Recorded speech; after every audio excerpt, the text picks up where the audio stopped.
कहानी की शुरुआत होती है रशिया की कैपिटल मॉस्को से। कहानी की शुरुआत में हमें एजेंट रॉस को दिखाया जाता है, जो कि एजेंट प्रेस्कॉट के पास जाता है। वहाँ एजेंट प्रेस्कॉट उस दुनिया में हो रहे अलग अलग बॉम्ब ब्लास्ट के बारे में बताते हैं और कहते हैं कि इनके पीछे किसी इंसान का हाथ नहीं, बल्कि इनके पीछे स्क्रल्स हैं, जो कि इंसानों का ही रूप लेकर ये बॉम्ब ब्लास्ट कर रहे हैं। एजेंट प्रेस्कॉट की ये बात सुनकर रॉस को हंसी आ जाती है। वो कहता है कि ये मुट्ठी भर स्क्रल्स ये नहीं कर सकते। एजेंट प्रेस्कॉट गुस्से में आकर कहते हैं कि तुम समझ नहीं रहे हो, वो हज़ारों लाखों की तादाद में, और हमें ये बात निक फ्यूरी तक पहुँचानी ही होगी। दरअसल स्कल्स आज से 30 साल पहले पृथ्वी पर आए थे और निक फ्यूरी ने उनसे वादा किया था कि अगर तुम मेरी मदद करोगे तो मैं तुम्हें एक ऐसा ग्रह, एक ऐसी जगह दूंगा जहां तुम अपना मुंह छिपाकर नहीं, बल्कि अपने असली रूप में रह सकोगे। लेकिन निक फ्यूरी अपना वादा पूरा किए बगैर ही सैबर इंटरनेशनल स्पेस स्टेशन पर चले गए। इस बात से सारे स्कल्स बहुत नाराज़ हुए और फिर उन्होंने पृथ्वी को ही अपना घर बनाने का फैसला किया और वो धीरे धीरे पृथ्वी को कब्जाने की कोशिश करने लगे। फिर से कहानी पर आते हैं। रोज़ कहता है कि मैं निक फ्यूरी को ऐसा नहीं बुला सकता, मुझे उन्हें सबूत देना होगा। तब एजेंट प्रेस्कॉट रोज़ को रेडियोएक्टिव बम का ब्लूप्रिंट दिखाते हैं और कहते हैं कि स्क्रल्स एक ऐसा बम ब्लास्ट करने वाले हैं जिसके बाद गलतफहमी की वजह से कई बड़े देशों के बीच आपस में युद्ध शुरू हो सकता है। प्रेस्कॉट रोज़ से कहते हैं कि अब मैंने आगे रिपोर्ट सबमिट करना भी बंद कर दिया है और मुझे अब सिर्फ तुम पर ही विश्वास है। एजेंट रोज़ कहता है कि हाँ, तुम मुझ पर विश्वास कर सकते हो और मैं तुम्हारी बात को निक फ्यूरी तक जरूर पहुँचाऊँगा। लेकिन अचानक प्रेस्कॉट एजेंट रॉस के ऊपर हमला कर देते हैं, क्योंकि प्रेस्कॉट समझ जाते हैं कि ये एजेंट रॉस नहीं बल्कि एक स्क्रल है जिसने एजेंट रॉस का ही रूप ले लिया है। दोनों के बीच हाथापाई होती है और प्रेस्कॉट रॉस को मारने की कोशिश करते हैं, लेकिन रॉस प्रेस्कॉट को गोली से मार देता है और वहाँ से भाग जाता है। तभी एक शख्स उसका पीछा करने लगता है जिसका नाम टेलोस होता है, जो कि खुद एक स्क्रल है, लेकिन वो निक फ्यूरी के साथ मिलकर काम करता है। टेलोस नकली एजेंट रॉस को पकड़ने की कोशिश करता है, लेकिन दौड़ते समय एजेंट रॉस, जो कि एक स्क्रल है, वो छत से नीचे गिर जाता है और उसकी वहीं मौत हो जाती है। तभी वो मारिया भी आ जाती है, जो कि निक फ्यूरी और टेलोस की साथी होती है। अगले सीन में हमें दिखाया जाता है कि आसमान से एक स्पेसशिप उतर रही है जिसमें और कोई नहीं बल्कि निक फ्यूरी होते हैं। निक फ्यूरी को उतारने के बाद वो स्पेसशिप वहाँ से चली जाती है। तभी वो मारिया भी आ जाती है निक फ्यूरी को लेने के लिए और वो निक फ्यूरी को अपने साथ अपने घर ले जाती है। वहाँ निक फ्यूरी टेलोस से मिलता है। टेलोस कहता है कि स्क्रल्स तुमसे बहुत नाराज़ है क्योंकि तुमने अपना वादा पूरा नहीं किया, तुमने उन्हें अपना घर नहीं दिया और वो पृथ्वी को ही कब्जाने की कोशिश कर रहे हैं। टेलोस निक फ्यूरी को और बातें बताते हुए कहता है कि स्क्रल्स ने उसे स्क्रल काउंसिल से भी बाहर निकाल दिया है और उसकी बेटी गाया भी उन्हीं के साथ काम कर रही है। निक फ्यूरी जब ग्रेविक के बारे में पूछता है तो मारिया उसे बताती है कि ग्रेविक स्क्रल काउंसिल का सबसे नया मेंबर है और वो जवान भटके हुए स्क्रल्स के गुस्से को अपनी ताकत बना रहा है। फ्यूरी पूछता है कि अभी वो कहाँ है। मारिया कहती है कि वो रशिया में ही है, वो रशिया के किसी बंद पड़े न्यूक्लियर पावर प्लांट में है, लेकिन उनका कोई रिकॉर्ड नहीं है हमारे पास। फ्यूरी टेलोस और मारिया से पूछता है कि ग्रेविक के प्लान के बारे में हमारे पास क्या कोई जानकारी है। वो कहता है कि हाँ, ग्रेविक एक बहुत बड़ा बम ब्लास्ट करने वाला है जिससे अमेरिका और रशिया के बीच जंग छिड़ सकती है। मारिया बताती है कि एजेंट प्रेस्कॉट को इस बम ब्लास्ट के बारे में पता चल चुका था और उनके पास इस बम का ब्लूप्रिंट भी था, क्योंकि एजेंट प्रेस्कॉट कई दिनों से एक अमेरिका अगेंस्ट रशिया नाम के ग्रुप पर नज़र रखे हुए थे और उन्हें विश्वास था कि स्क्रल्स इसी ग्रुप के सहारे पे बम ब्लास्ट करेंगे और एजेंट रोज का पहरूपिया इसी राज को छिपाना चाहता था। निक फ्यूरी पूछते हैं कि क्या ग्रेविक के पास इतना सामान है जो वो इस काम को पूरा कर सके। मारिया बताती है कि हाल ही में कजाकिस्तान के खुफिया हथियारों के भंडार में चोरी हुई है और हो सकता है वो ग्रेविक ने ही करवाई हो। ये सारी बातें सुनकर निक फ्यूरी गुस्सा हो जाता है और वो वहाँ से उठकर बाहर वॉक के लिए निकल जाता है। टेलोस उससे कहता है कि अगर तुम इतनी रात को मॉस्को में वॉक पर जाओगे तो तुम्हें हर कोई पहचान लेगा, लेकिन निक फ्यूरी टेलोस की बात को अनसुना कर वहाँ से चला जाता है। अगले सीन में हमें दिखाया जाता है कि कर्नल जेम्स रोडी यूएस प्रेसिडेंट को निक फ्यूरी के स्पेस स्टेशन को छोड़कर वापस पृथ्वी पर आने की खबर देता है और वो निक फ्यूरी को एक भगोड़ा भी बोलता है। दूसरी तरफ हमें दिखाया जाता है कि जब निक फ्यूरी रात को मॉस्को की सड़कों पर अकेला घूम रहा होता है तभी अचानक एक वैन आती है और उसमें से दो आदमी नीचे उतरते हैं और वो निक फ्यूरी को उठाकर वैन में डाल देते हैं और वो निक फ्यूरी को सोनिया नाम की एक एजेंट के पास ले जाते हैं, क्योंकि वो उसी के आदमी होते हैं।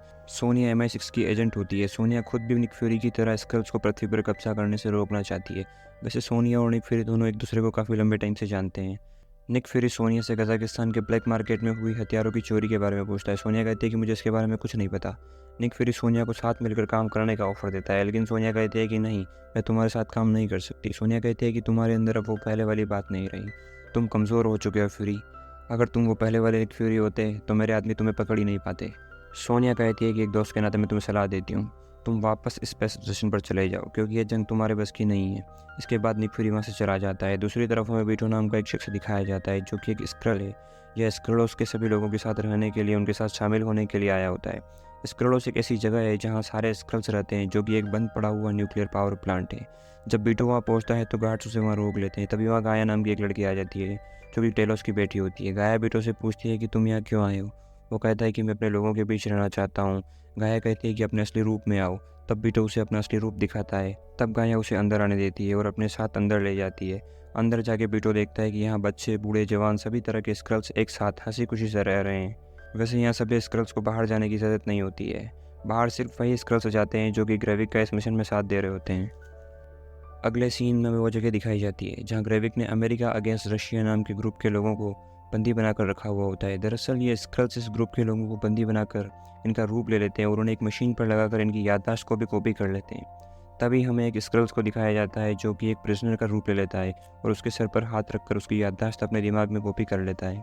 दूसरी तरफ हमें दिखाया जाता है कि मारिया, टेलोस और निक फ्यूरी MI6 की एजेंट सोनिया की बातें सुन रहे होते हैं। दरअसल निक फ्यूरी जब सोनिया के घर गया था तब वो वहाँ उल्लू के स्टैचू की आंख में एक हिडन कैमरा फिट कर देता है। वो देखते हैं कि सोनिया अपने साथी से बात करते हुए कहते हैं कि स्कल्स पूरी दुनिया के बहुत बड़े बड़े पदों पर बैठ चुके हैं और अगर ऐसा नहीं होता तो निक फ्यूरी स्पेस को छोड़कर वापस पृथ्वी पर नहीं आता। सोनिया ये भी कहती है कि ग्रेविक कुछ बड़ा प्लान कर रहा है, लेकिन अभी के लिए बॉम्ब एक समस्या बना हुआ है और मॉस्को में सिर्फ 5 ही लोग ऐसे हैं जो इस बॉम्ब को बना सकते हैं और मुझे लगता है कि ग्रेविक वैसिली पॉपुलेशन से ही ये बॉम्ब बनवाएगा और हमें उसे पकड़ना ही होगा। इधर मारिया निक फ्यूरी से पूछते हैं कि अब हमें क्या करना चाहिए। निक फ्यूरी कहता है कि हमें सोनिया से पहले उस बंदे को उठाना होगा। अगले सीन में हमें ग्रेविक को दिखाया जाता है जिससे उसका साथी आकर कहता है कि निक फ्यूरी पृथ्वी पर आ चुका है, लेकिन चिंता की कोई बात नहीं है क्योंकि अब वह बूढ़ा हो चुका है और वह लंगड़ा कर भी चल रहा है। तभी ग्रेविक गाया को वैसिली कॉर्पोरेशन के पास बॉम्ब लेने भेजता है और कहता है कि उन बॉम्ब को मॉस्को वाले अड्डे पर पहुंचा देना। दूसरे सीन में हमें दिखाया जाता है कि निक फ्यूरी और टेलोस कॉर्पोरेशन के अड्डे पर पहुंच जाते हैं, लेकिन उनके जाने से पहले ही गाया वो बॉम्ब लेके जा चुकी होती है। जब फ्यूरी और टेलोस वहाँ पहुँचते हैं तो वो कॉर्पोरेशन से बॉम्ब के बारे में पूछते हैं। इसी के पैरेलल साथ साथ हमें यह दिखाया जाता है कि जब गाया बॉम्ब के बैग को लेकर जा रही होती है तब बाहर गाड़ी में बैठी निक फ्यूरी की साथी एजेंट मारिया की नज़र उस पर पड़ जाती है। मारिया फ्यूरी को इन्फॉर्म करके उसका पीछा करने लगती है क्योंकि उसे गाया के ऊपर शक हो जाता है। वापस इधर हमें दिखाया जाता है कि फ्यूरी पॉपुलेशन से बॉम्ब के बारे में पूछता है। पॉपुलेशन कहता है कि तुम क्या कह रहे हो, मुझे कुछ समझ नहीं आ रहा है। टेलोस उसकी धुलाई करके उससे पूछने की कोशिश करता है, लेकिन पॉपुलेशन टेलोस के ऊपर भारी पड़ने लगता है। तभी निक फ्यूरी उसे गोली से मार देता है और मरने के बाद उसका रूप बदल जाता है क्योंकि वो भी एक स्क्रल ही था जिसने असली पॉपुलेशन का रूप और दिमाग कॉपी कर लिया था। इधर वापस हमें मारिया को दिखाया जाता है जो कि गाया का पीछा कर रही होती है। तभी गाया ज़मीन के नीचे एक अंधेरे बेसमेंट में चली जाती है। एजेंट मारिया भी उसके पीछे जाती है और दोनों के बीच वहाँ हाथापाई होती है। गाय एजेंट मारिया को नीचे गिराकर वहाँ से भागने लगती है। तभी वहाँ टेलोस आ जाता है और टेलोस देखता है कि ये और कोई नहीं बल्कि उसकी बेटी गाया है। टेलोस उससे कहता है कि बेटा ये बम मुझे दे दो, लेकिन गाया बम देने से मना कर देती है। तब टेलोस उसे उसकी माँ की मौत के बारे में बताता है और कहता है कि जिस ग्रेविक के लिए तुम काम कर रही हो उसी ने तुम्हारी माँ को मारा है। अपनी मॉम की मौत की बात सुनकर गाया बहुत दुखी हो जाती है और वो वहाँ से चली जाती है। बाहर जाकर गाया एक जगह चुप कर बैठ जाती है और वहाँ रोने लगती है।